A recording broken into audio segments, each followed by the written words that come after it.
Chapter 8. During the afternoon, Timothy was busy and we did not talk much. He was making a hut of dried palm fronds. I sat near him under a palm. Now that we were on shore, I again began to think about what had happened to my mother. Somehow, I felt she was safe. I was also sure that a search had been started for us, not fully understanding that a war was on and that all the ships and aircraft were needed to fight the U-boats. I even thought about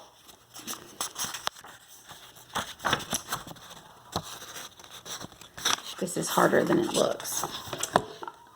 I also thought about Henrik van Boven and what a story I would have to tell him when I saw him again. I tried not to think about my eyes, sitting there under the palm listening to Timothy hum as he made the camp. I trusted him that my sight would return within a few days. I also trusted him that an aircraft would spot our fire pile.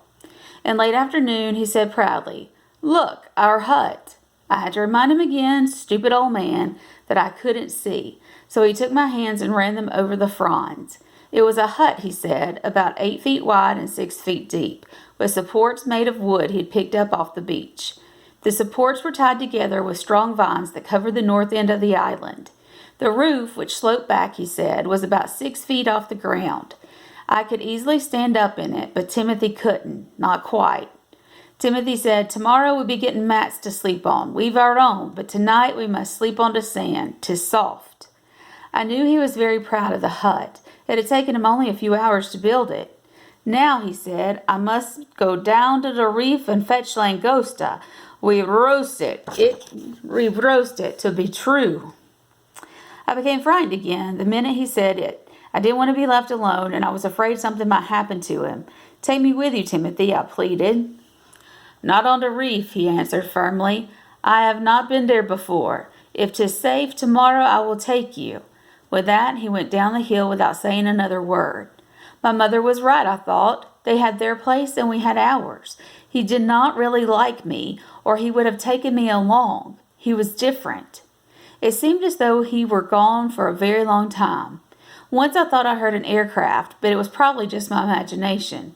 I began yelling for Timothy to come back, but I guess he couldn't hear because of the water noise on the reef. The palm fronds above me rattled in the breeze, and there were other noises from the underbrush. I knew Stu Cat was around somewhere, but it didn't sound like him. I wondered if Timothy had checked for snakes. There are also scorpions on most Caribbean islands, and they were deadly. I wondered if there were any on our cay. During those first few days on the island, the times I spent alone were terrible. It was, of course, being unable to see that made all the sounds so frightening. I guess if you're born blind, it's not so bad.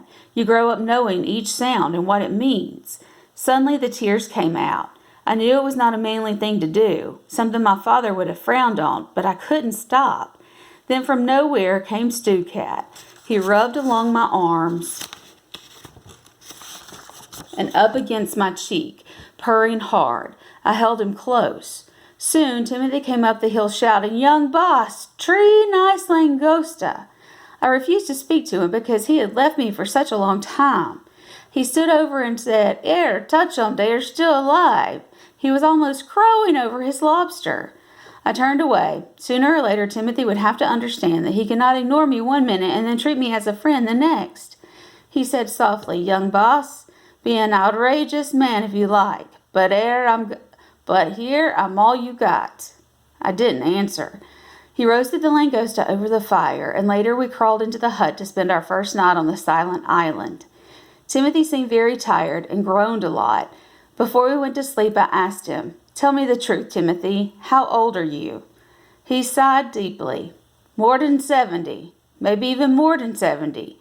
He was very old enough to die there. In the morning, Timothy began making the fire pile down on the beach. He had a plan. We'd always keep a small fire smoldering up by the hut, and if an airplane came near, we'd take a piece of burning wood from our small fire to ignite the big one. That way, he said, we could have the few matches that we could save the few matches that we had. It didn't take him long to stack driftwood over dried palm fronds. Then he said, "Now, young boss, we must say something on the sand." Sometimes it was difficult to understand Timothy. The soft and beautiful West Indian accent and the way of speaking weren't always clear. "Say something on the sand," I asked. "So they be knowin' we're down here," he explained patiently. "Who? The man in the sky, of course." "Oh," now I understood. I guess Timothy was standing there looking at me, waiting for me to say something or do something. I heard him say, "Well, young boss?" "What do we do now?" I asked. His voice now impatient, he said, "Say something with the rock, with many rock. Every rock be saying something." I frowned at him. "I don't think I can help you, Timothy. I can't see any rocks." Timothy groaned. "I can see the rocks, young boss, but what do we say?" I laughed at him, enjoying it now. "We say help." He grunted satisfaction. For the next 20 or 30 minutes, I could hear Timothy dropping rocks against each other, singing softly to himself in calypso. It was a song about fungi and fish. I'd had fungi and Wilmstead down in the Blacks Market at Ruthergate. It was just plain old cornmeal, but most food has different names on the islands. Soon he came to stand over me. "Now, young boss," he said. He seemed to be waiting. "Yes?" There was a silence until Timothy broke it with anguish. "With the rocks, say help." I looked up in his direction and suddenly understood that Timothy could not spell. He was just too stubborn or proud to admit it. I nodded and began feeling around the sand for a stick.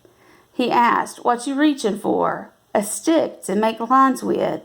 He placed one in my hands, and I carefully lettered HELP on the sand while he stood above me watching. He kept murmuring, uh-huh, as if making sure I was spelling it correctly. When I'd finished, Timothy said approvingly, "I tell you, young boss, that do say help." Then he happily arranged the rocks on the sand, following my lines. I felt good.